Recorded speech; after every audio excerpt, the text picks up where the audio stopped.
Margaret Kuhlman of Soul Astrology.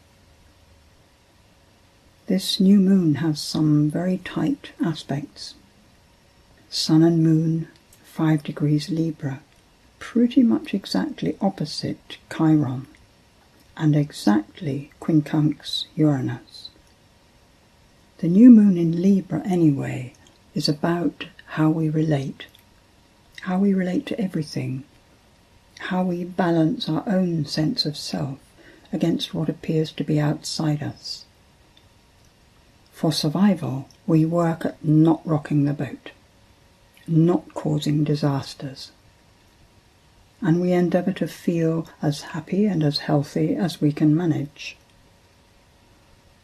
Sometimes in relationship, this brings about us not being exactly true to ourselves because we're afraid of reactions, we're afraid of disturbing the pot of emotions that we all swim in.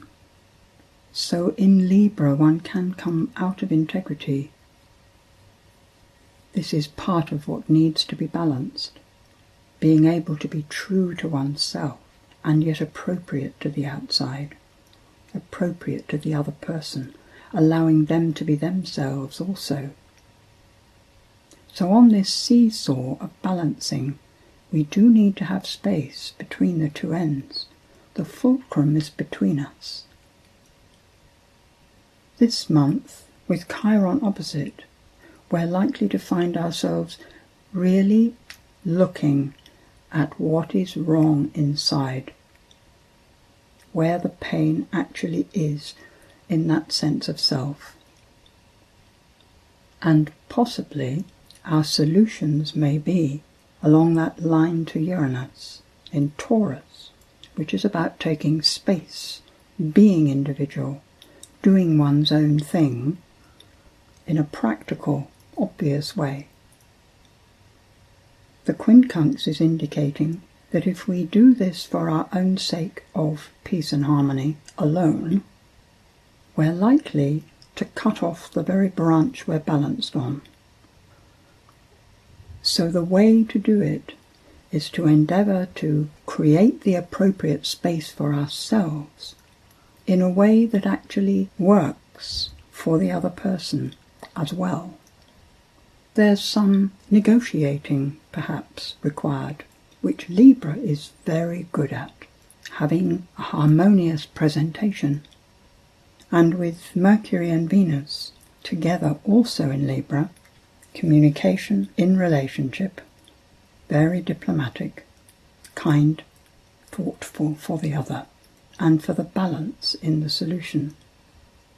There is, however, an added difficulty, which is those squares, those red lines, to Saturn, who is exactly on the South Node at this new moon. It couldn't really be more precise. Saturn has been retrograding, following the South Node backwards, because the nodes generally do go backwards, ever since late April. So in a way, since April, we've been turning over the ground, the depths in ourselves. In Capricorn, these are very practical issues. But in all that turning over, there is discovery, but one's not quite sure what of, and certainly not sure what to do about it. So we've found out more and more and more, and been more confused maybe, all these months.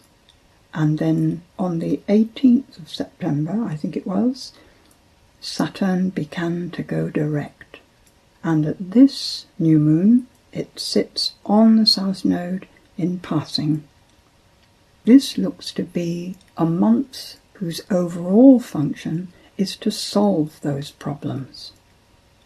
Whatever has risen, whatever needed adjusting, suddenly the door is open, the way is clear for us to make the changes that are necessary. The difficulty comes that they are not immediately, obviously, in favour of both sides. So the diplomacy aspect is absolutely essential. And Venus, linking so beautifully to Jupiter and Sagittarius, shows us how to go about this diplomatic way. As many solutions as possible maybe, or maybe it's just about putting the solution in place, in practice, as gently and kindly and possibly as funfully as possible. Enjoy the change, see what it brings, and allow life to flow through. Changes in relationship that are really deep and fundamental, allow the life to flow through again. Relationships can be reborn. And let's not go too far over the top in any of these decisions, because by the time we get to the full moon, we find that the Sun opposite Moon are exactly square to Pluto.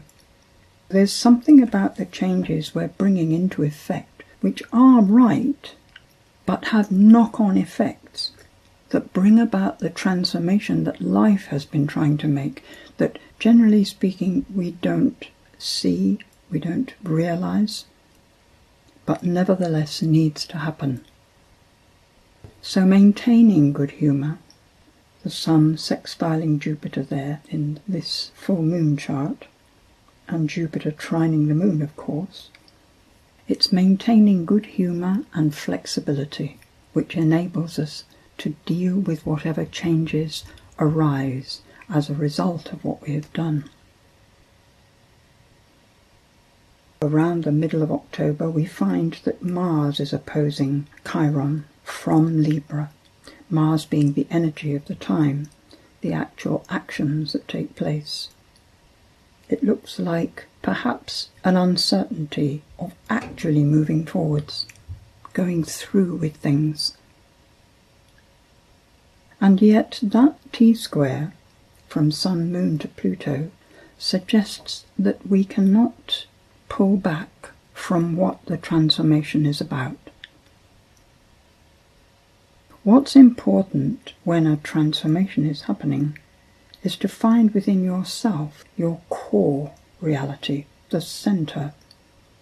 So no matter what goes on around you or how other people are feeling, you stand securely, grounded, rooted within what's true for you, what you have discovered over these last few months.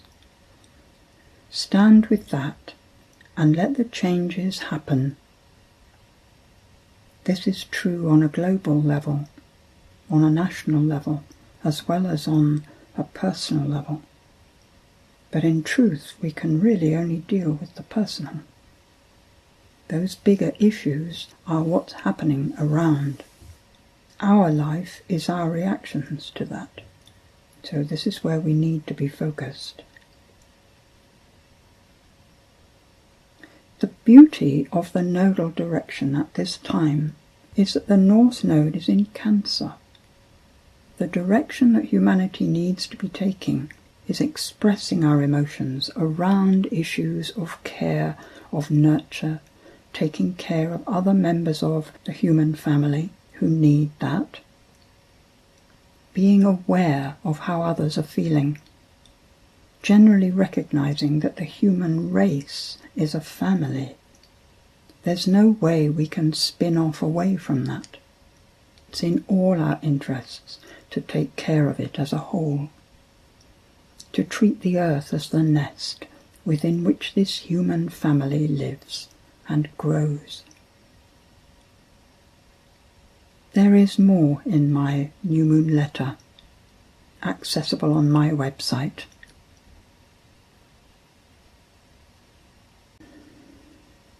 Let go of wanting to know. Outcomes come out when they're ready. All is in the hands of life, which cares and cultivates and loves. The fruit grows and falls. The seeds fall into darkness and grow. Who knows what will appear? But this much is sure, that love will permeate every atom of the future.